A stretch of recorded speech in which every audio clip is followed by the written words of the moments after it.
Good morning. On behalf of the First Unitarian Universalist Church of Columbus, welcome to our Sunday service. I'm Amanda Hayes, your Justice Coordinator, and I use she/her pronouns. Let's begin our time together by acknowledging the land which holds us, home of the Adena, the Hopewell, the Wyandotte, the Miami, the Seneca, and the Cayuga. Gathered here and online, may we be grateful, thoughtful, and humble.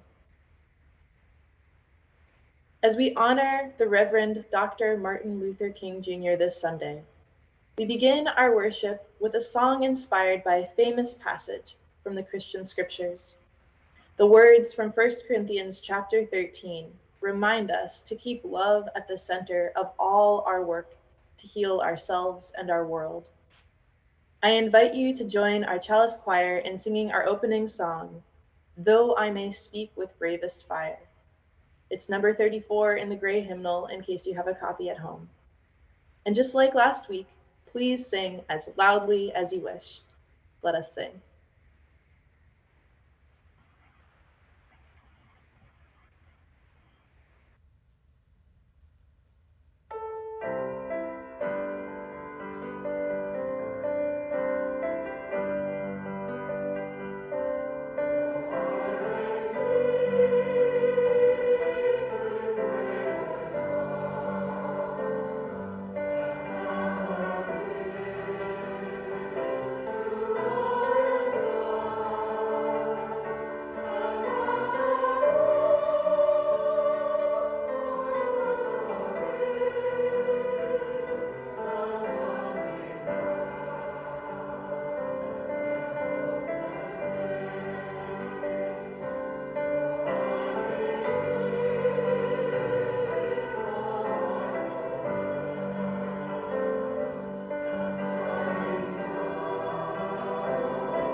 Good morning. My name is Kelly McNeil. My pronouns are she, her, hers, and I serve this congregation as the Director of Congregational Life. It is so good to be with you again through the wonders of technology. On this Martin Luther King Jr. weekend, I'm grateful to be here with all of you as we strive to live into his call of creating the beloved community. Quoting Theodore Parker, King said, "The arc of the universe is long, but it bends toward justice." Here at First UU, we share that vision. We aren't perfect, but together we are stronger. Thank you for being a critical part of this community. Whether you are visiting with us or have been calling First UU home for some time now, we are so very glad that you are here. Please let us know that you are watching by filling out the sign-in form located in the chat box. You can also scan the QR code on the screen to access the sign-in form, our order of service, Joys and Sorrows form, and our donation page. We have 3 announcements this morning. Our mid-year meeting will be held 2 weeks from today. It will be online and follow the Sunday service on January 30th.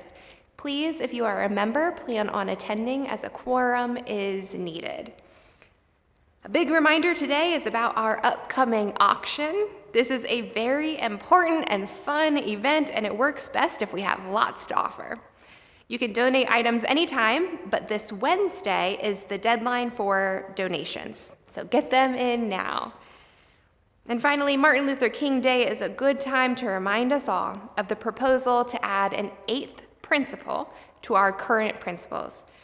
You can get more information on this principle by going to uua.org and searching for 8th principle. Again, welcome to this morning's service as we continue our monthly theme, Living with Intention. Let us now center ourselves as we listen to this morning's prelude.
Thank you, Nathan. I'm Reverend Dr. Marion Stewart. It is my pleasure to serve this congregation as senior minister. My pronouns are she, her. If you are joining us online, and of course you're joining us online, it's that time in our lives, right? I invite you to bring your chalice or candle nearby so that we can light the flame together. This morning, we light our chalice to words by Reverend Brian Kiley, a colleague of mine from way up north in very, very cold Canada. In times of darkness, we stumble toward a tiny flame. In times of cold, we seek the warming fire. In times of repression, we reach for the lamp of truth. In times of loss, we pray for the comforting light. In times of joy, we light a candle of celebration. Spirit of life, today we kindle this light. Help us find what we need this day.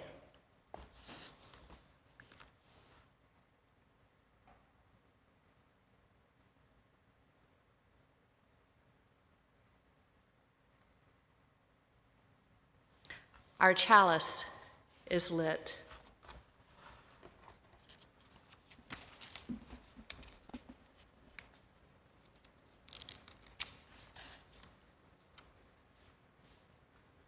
I invite Amber to share with us what the Time for All Ages is today. Amber? Good morning. I'm your Director of Religious Exploration, Amber Scott.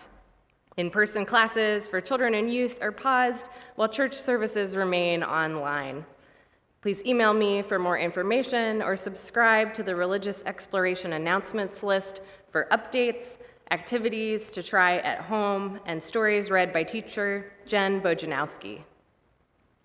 Today, for our story, we are going to watch kids recite part of Martin Luther King Jr.'s I Have a Dream speech.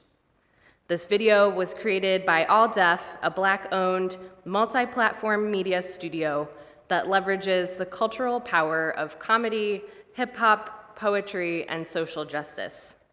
You can find more of their work by visiting alldeafdigital.com.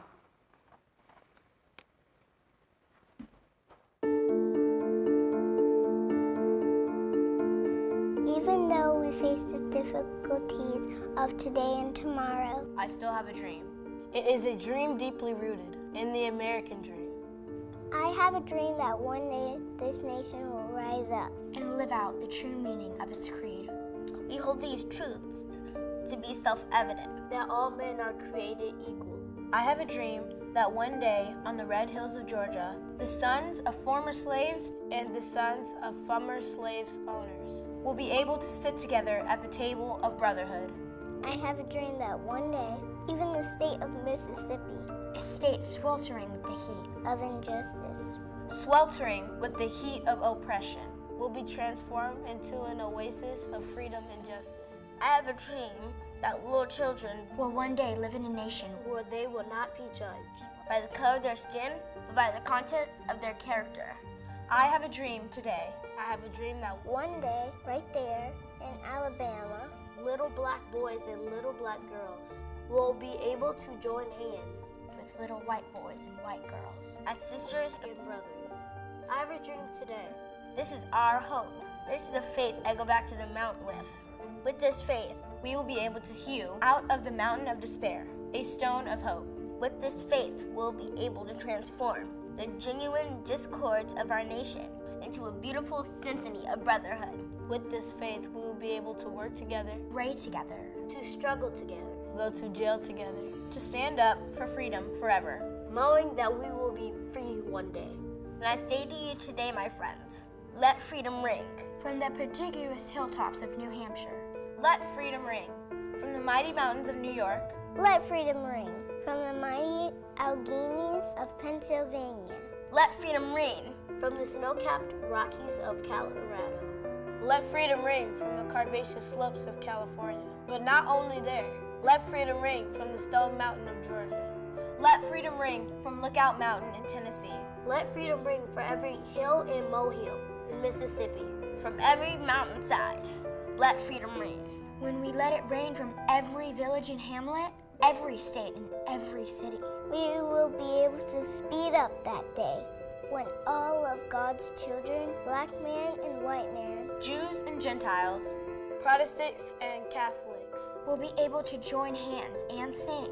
In the words of the old Negro spiritual, free at last. Free at last. Thank God Almighty, we're free at last.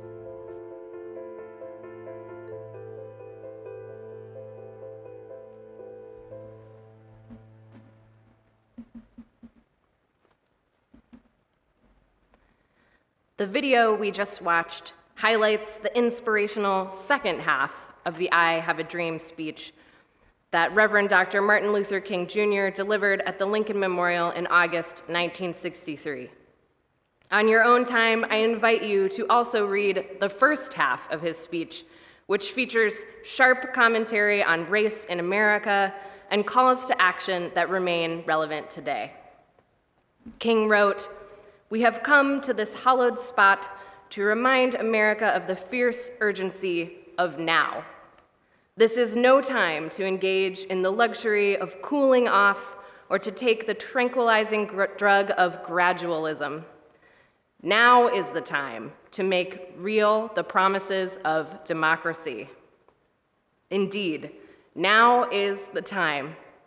I ask you to ask yourself what you will do now, here, today, to push us one step closer to the vision of progress and democracy that King dreamed about." Thank you.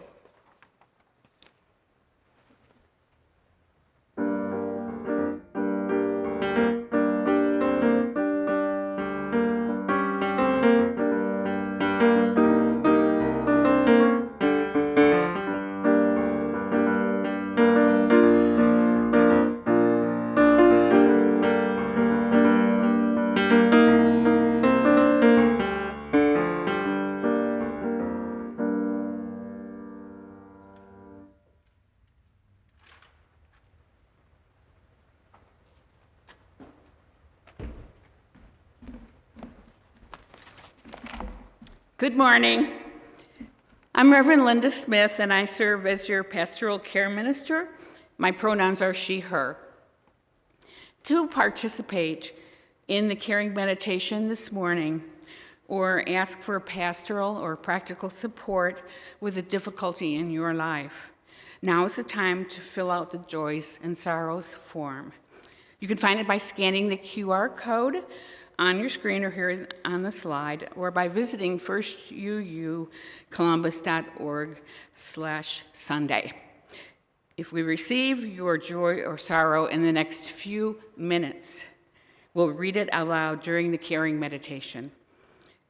You can complete the form anytime throughout the week to be shared the following Sunday and to receive support. Thank you.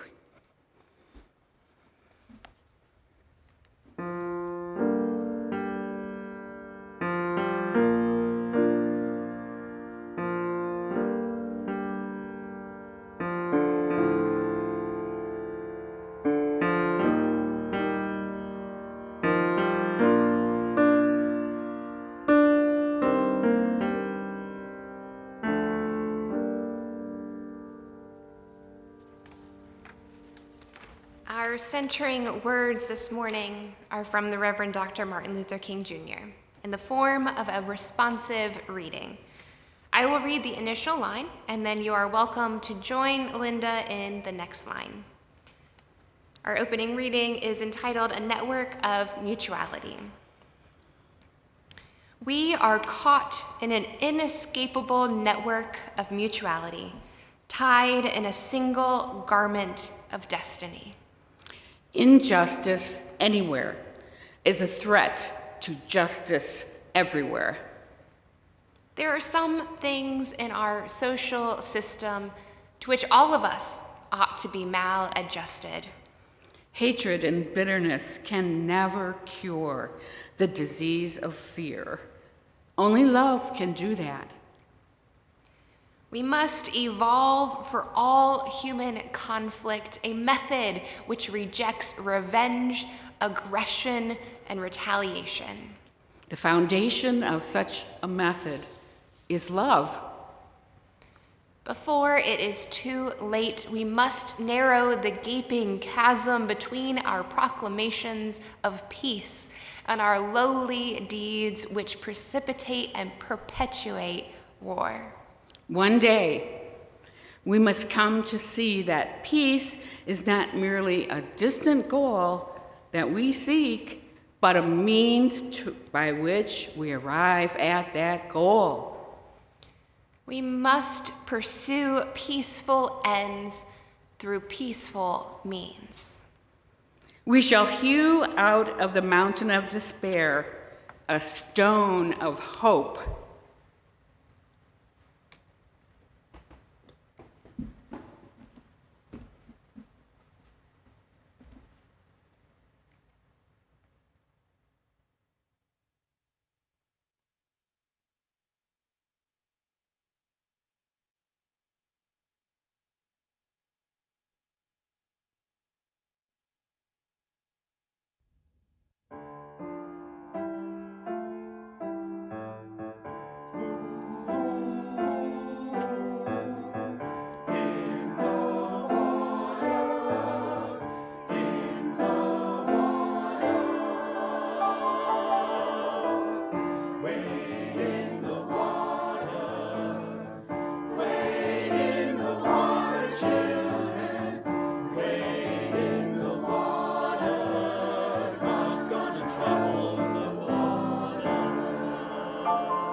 Our reading this morning, whoops, if I don't drop everything, our reading this morning is an excerpt from the preface of How the South Won the Civil War.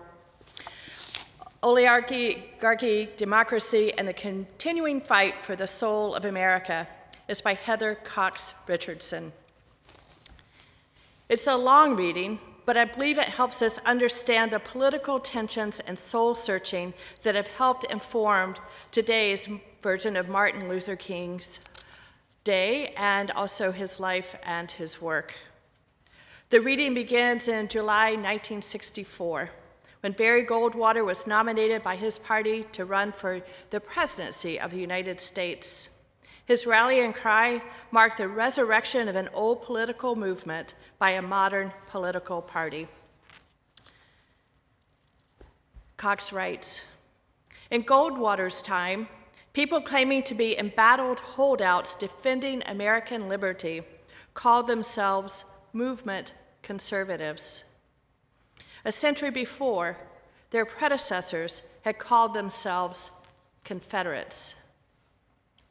While Goldwater's supporters in 1964 talked generally about liberty, their actual complaint was specific. The business regulation and social and special welfare legislation by FDR's New Deal and Eisenhower's Middle Way had trampled their rights. In the wake of the Great Depression, the US government had focused on creating economic security and equality of opportunity. These widely popular policies became known as the liberal consensus because most Americans agreed that government should protect the country's most vulnerable citizens and regulate the economy. Movement conservatives, however, maintained that a liberal consensus was destroying America. People should be free to operate however they wished, without interference from the government bureaucrats and regulations. They hated that the government had taken on popular projects since the 1930s. Highways, dams, power plants, schools, hospitals, and social welfare legislation, they all cost tax dollars. This, they warned, amounted to a redistribution of wealth from hard-working white men to the poor, often to poor people of color. Such a dangerous trend toward activist government had to be stopped before it destroyed the liberty on which America was based. Oh, tough reading. I recommend reading the book. It actually is excellent on some background of what we're going through today. I now invite you to sing a song whose lyrics were written by a Unitarian, James Russell Lowell, who in the time of the Civil War sat down and penned these words. I invite you to rise as you're willing and able right there at home. Sing with determination, because once to every soul and nation comes a time to decide. I invite you to sing with us this morning.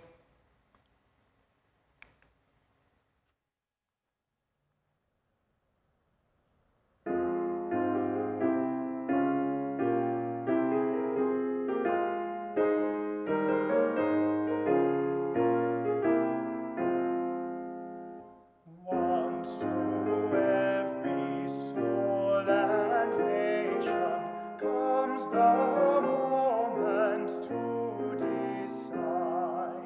In the strife of truth with falsehood, for the good or evil side, then to stand with truth is noble when we share its wretched crust, ere that God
Thank you for singing. My question this morning, besides the title of this sermon, this reflection, Whose Justice?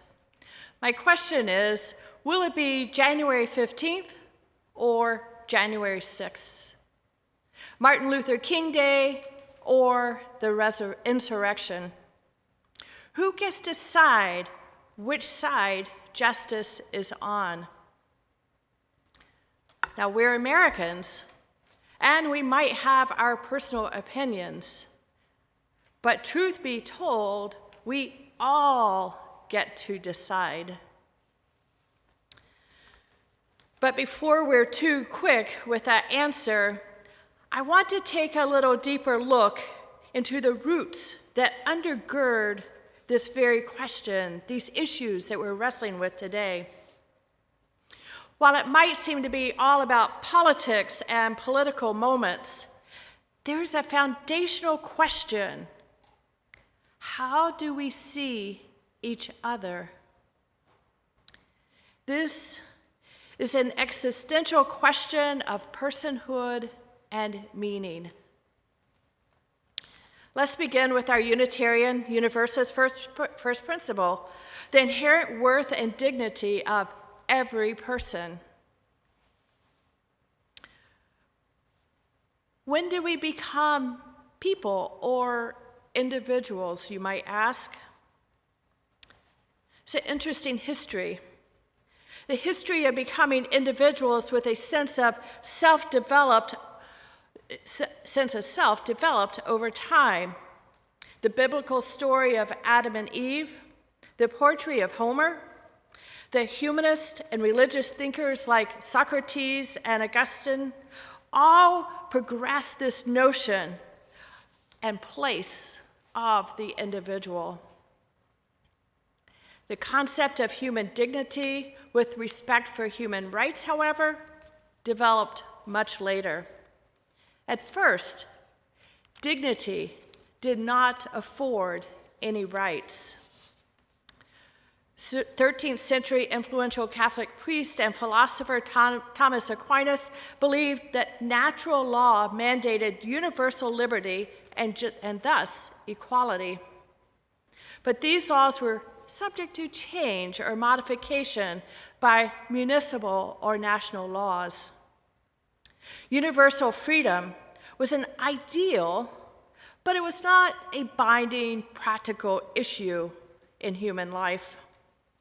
As such, shifting from a natural law of universal freedom to slavery was not a problem for Aquinas. His casual treatment of slavery was far removed from our idea of human dignity today. Step forward in time to Machiavelli.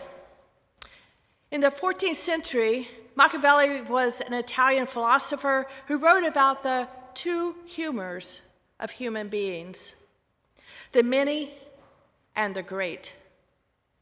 The many, the common people, desired security, while the princes and the captains, men of ambition, were subject to ambition and greed. Machiavelli noted that while the common people's motive was more decent, it was not always useful for the public good. Later, in the 17th century, Thomas Hobbes took Machiavelli's ideas even further.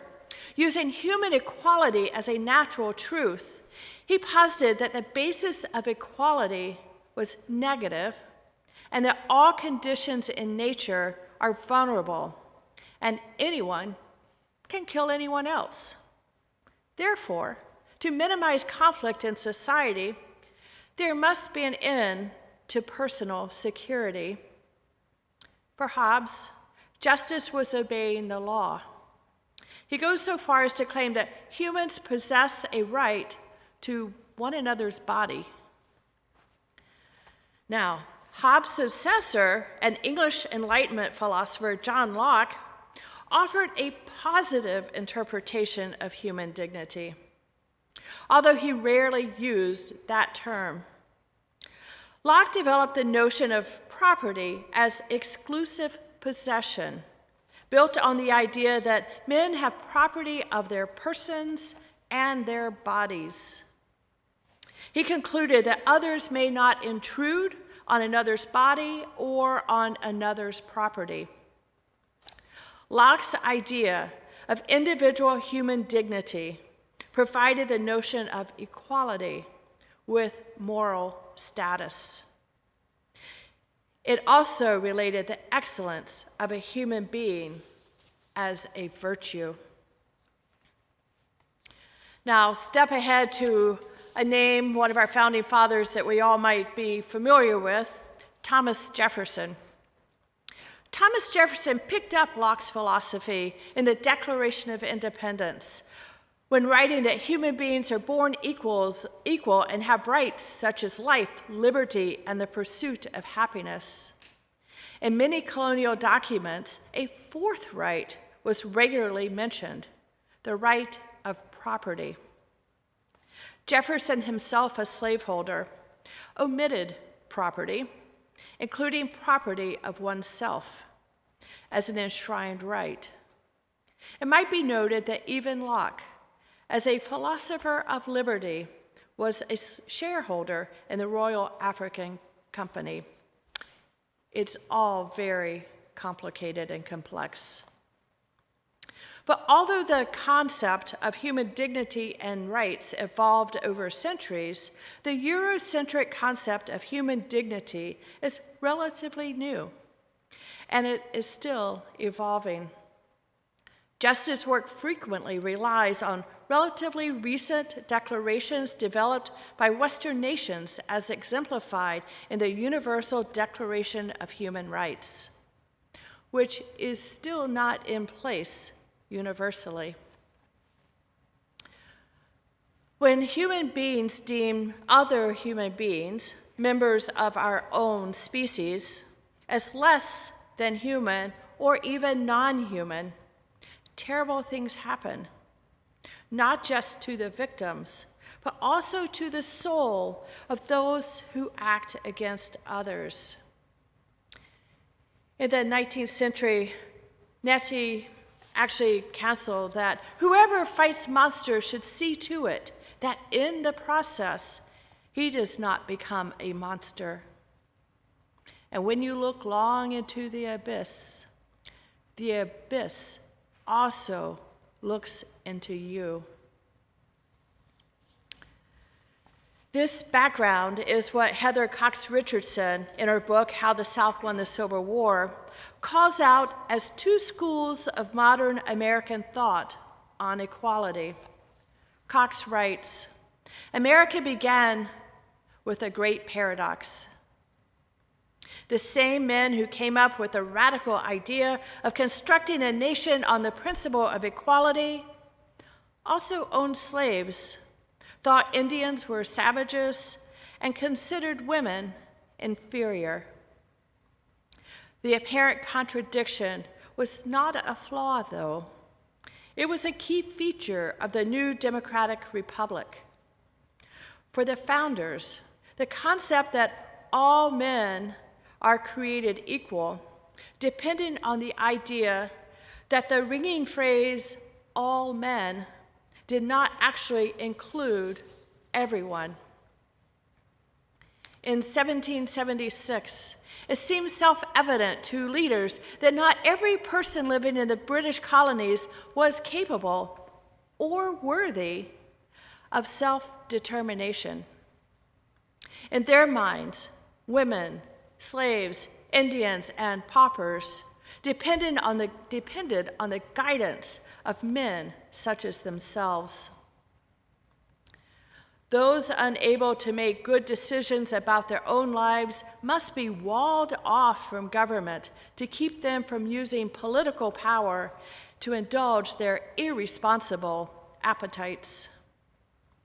So long as these lesser people played no role in the body politic, everyone within it could be equal.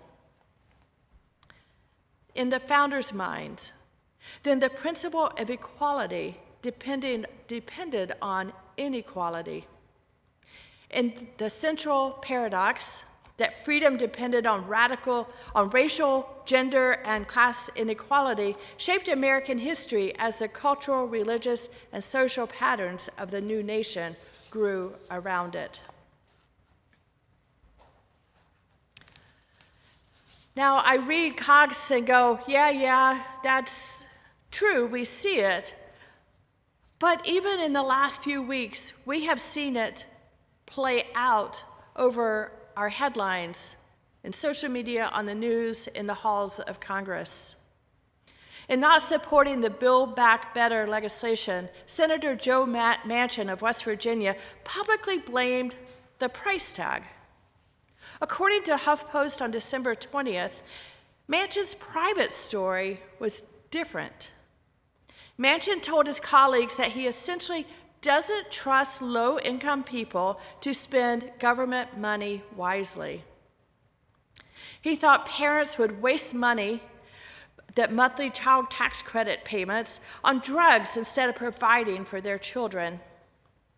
Manchin has also told colleagues that he believes that Americans would fraudulently use the proposed paid sick leave policy, specifically saying that people would feign being sick and go on hunting trips. No wonder it's so hard to tell that we're making progress. Our country's DNA set us up for tension and for struggle. Our hope that is rooted in the words of Martin Luther King that originated a century earlier with Unitarian minister Theodore Parker goes like this, that we shall overcome because the arc of the moral universe is long, but it bends toward justice. This matters on so many levels to so many people.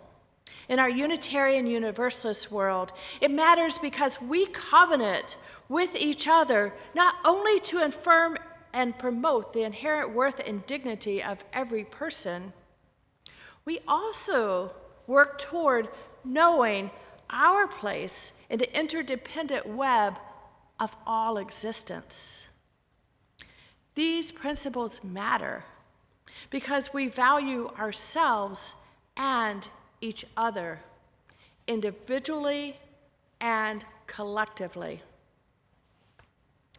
It sounds easy, but if it were, there would be no need to have an eighth principle that calls us out, that calls us to journey towards spiritual wholeness by working to build a diverse, multicultural, beloved community by our actions that accountably dismantle racism and other oppressions in ourselves and in our institutions.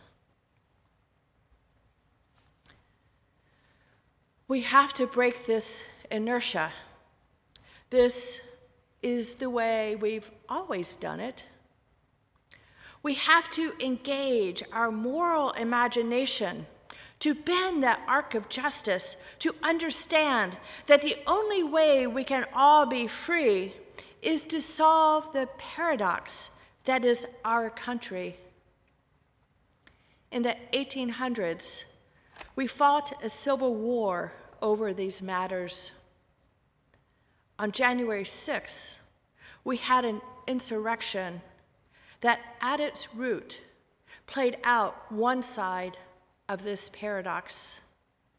If we don't find a way to jump, leap, stomp, or otherwise bend that arc of justice, then justice will not come to the side of morality and human decency. We have a role, my friends. Fortunately, Martin Luther King had some advice. He said, "Let us not wallow in the valley of despair.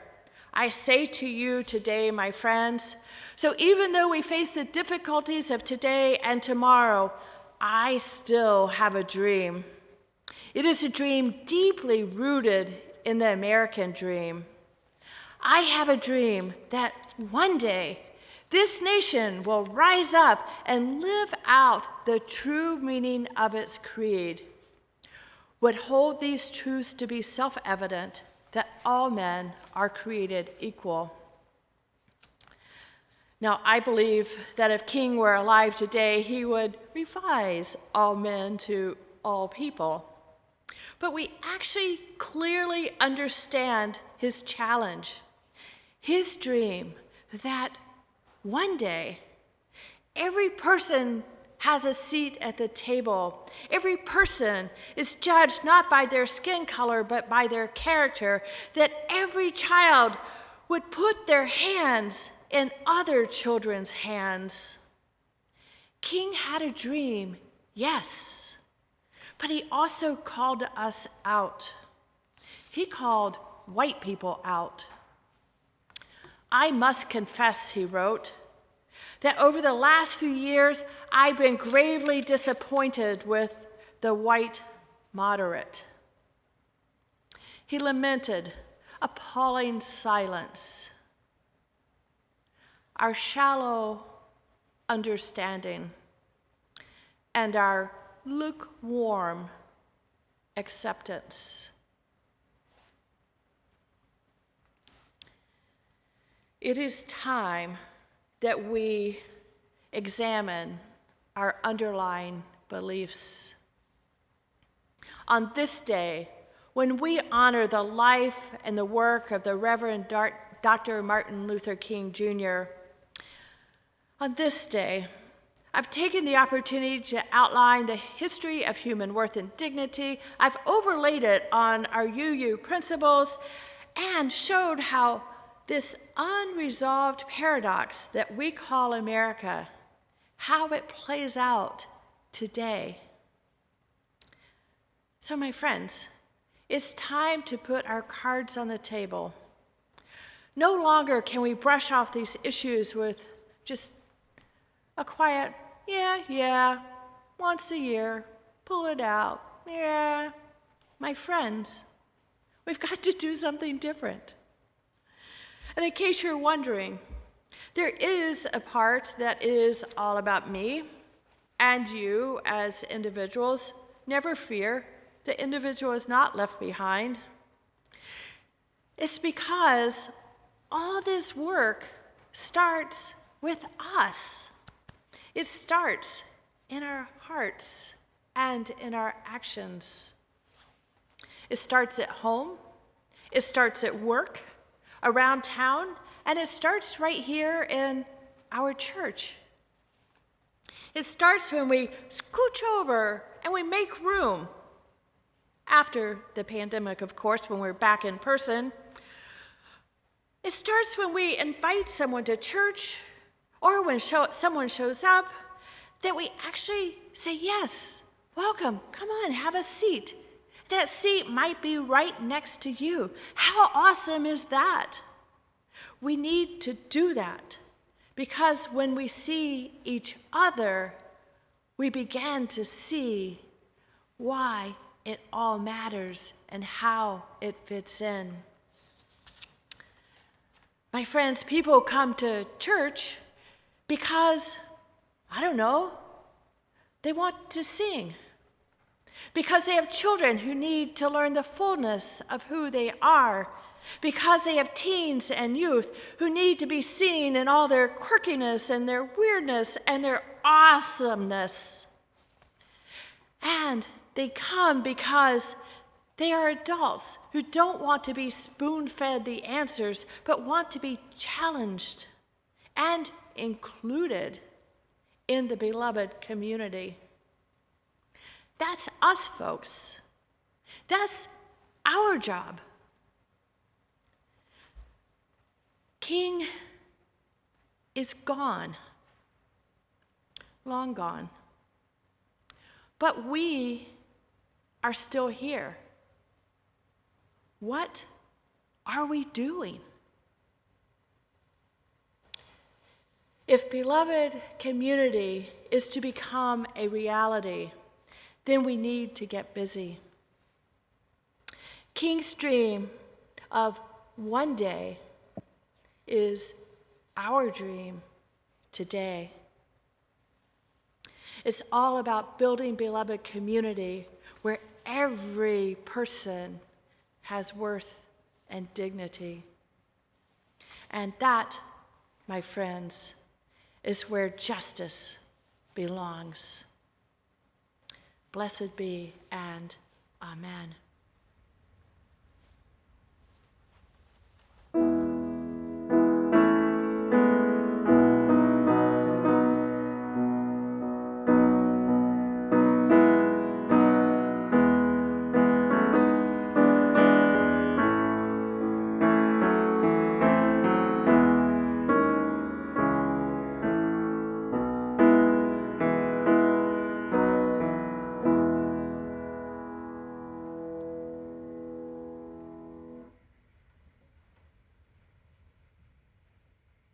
Thank you, Reverend Marion, for urging us on toward the beloved community that the Reverend Dr. King and the proposed 8th principle of Unitarian Universalism calls us to. One way we respond to that call to create beloved community is by sharing our monetary resources to keep this congregation healthy and to support work for justice in the broader community. We are sharing our offering plate this January with Pro-Choice Ohio and Faith Choice Ohio. Last week, we heard from Kel McConaughey from Pro-Choice Ohio, and today we will hear from Director Elena Ramsey from Faith Choice Ohio. Hello, I'm Elena Ramsey, Executive Director of Faith Choice Ohio, which is formerly the Ohio Religious Coalition for Reproductive Choice. Our name has changed as well from the Ohio RCRC to Faith Choice Ohio. And while we have a new name this year for a new year, our same bold values remain the same. We work through education, advocacy, and counseling to lift up the moral agency and bodily autonomy of Ohioans. We believe in elevating the moral power of faith activists like you and congregations like First UU to make this possible, because we know that abortion access is essential, that it is moral, and that it is sacred. No matter what happens this year with reproductive health rights and justice, we're ready for it because of the faithful work of congregations, faith leaders, and members have been doing all along at the grassroots level. Because even though we know that abortion access is under attack like never before, and that the fall of Roe v. Wade is imminent, we have faith and hope because of the conscience and goodwill of people like you to stand up for justice and equity, especially for those who are on the margins, including people of color, LGBTQ folks, immigrants, and others. So to support our members during this pivotal time, we've developed several new trainings for 2022. Be sure to check out our blog, our podcast, and all our programmatic offerings at faithchoiceohio.org to learn exactly how we are empowering advocates for abortion justice and reproductive freedom. As we continue to press ahead with our strategic and sacred work, we're so glad we can count on your compassion, your support, and your prayers in this work and witness. In short, our mission remains the same. Our greatest strength is at the grassroots, and our spirit is resilient and ready for all that 2022 holds. We are Faith Choice Ohio. Thank you for supporting reproductive rights. Please use the QR code or go to our website, firstuucolumbus.org, and click the Donate tab to share as you feel called and are able. Thank you for your generosity.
Thank you, Nathan.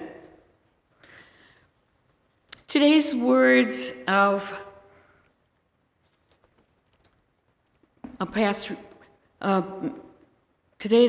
meditation come from the UU minister, Dick Gilbert, the prophetic imperative. The beloved community is a transcendent symbol that has evocative power to rally our spirits and energies to the cause of justice. It includes humanists and theists, as well as others of different theological persuasions. The highest common denominator for Unitarian Universalists, and thus an appropriate symbol for us. This community's basic characteristic is a human solidarity, a concept given expression by Martin Luther King Jr.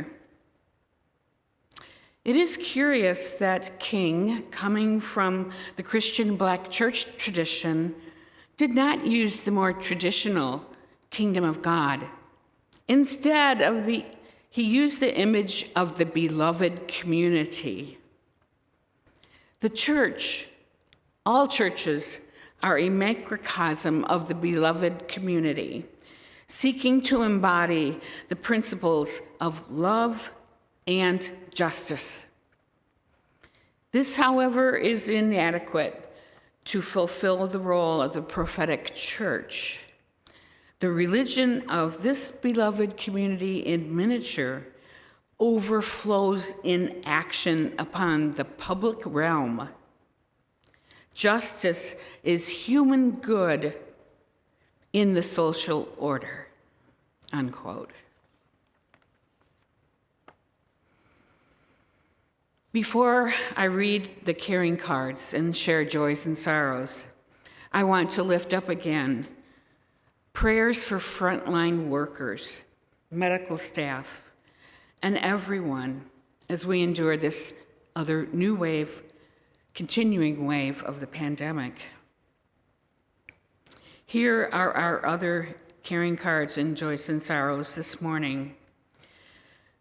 First, our sincere condolences are extended to Chris Johnson.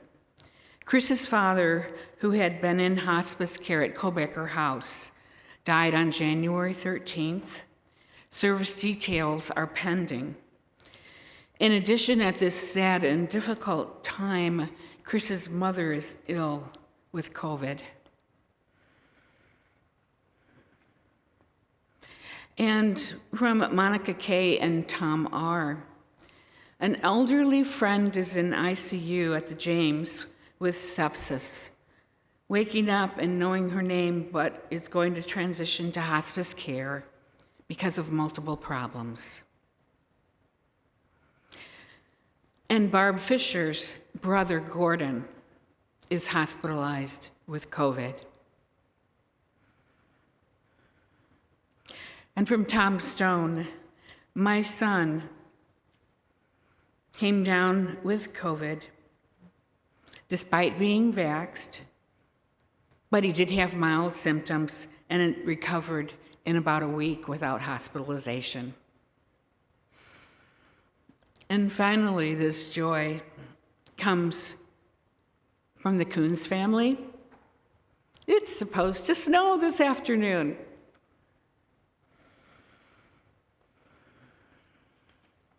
May we hold these joys and sorrows and those yet unspoken gently in our hearts.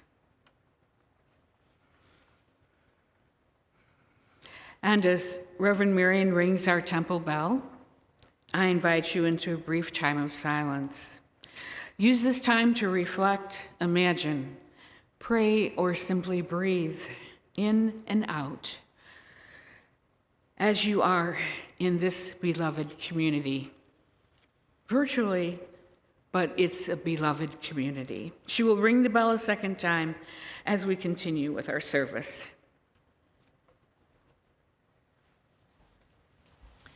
Before I ring our bell, I want to lift up two other items. Chris E.'s brother, died in Oregon, and our condolences to Arthur Chris and family. And COVID is everywhere seemingly, including First UUers and on our staff. And we certainly welcome those back who have recovered, and our hearts are with those who are still struggling with it. May all be well.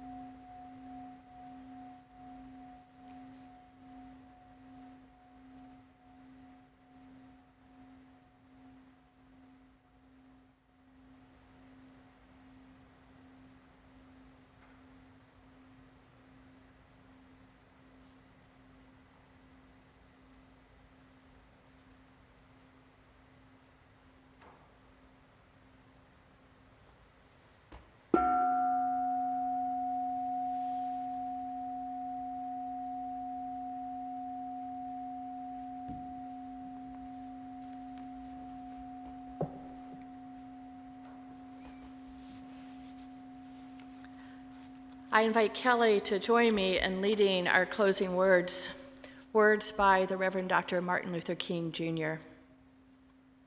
He offers us a challenge. This is where we are. Where do we go from here? First, we must massively assert our dignity and our worth. We must stand up amidst a system that still oppresses and develop an unassailable and majestic sense of values. What is needed is a realization that power without love is reckless and abusive. And that love without power is sentimental and anemic. Power at its best is love, implementing the demands of justice. And justice at its best is power correcting everything that stands against love. And this is what we must see as we move on. My friends, may we all discover the power of love. And in doing so, may we go on our way with love guiding us. I invite you to sing hymn number 131 in our great hymnal, Love Will Guide Us. If you're at home, stand up. This is a song about journeying and where we're going and how we're going and what is our moral mission. It's love and building a beloved community. My friends, let us sing.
I invite you to bring close any chalice you have lit so that we can extinguish the flame together.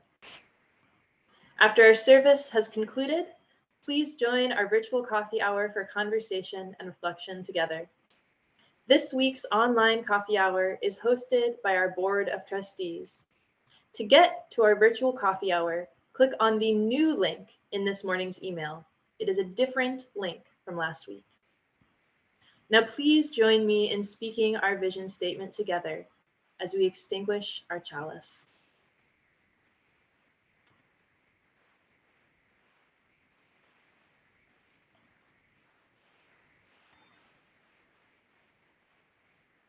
We extinguish this flame, but not the light of vision. As we go forth, let us heal and transform ourselves and our world through reason and love.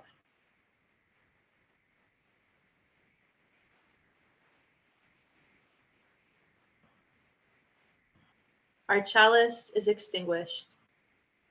We look forward to seeing you at coffee hour after the postlude.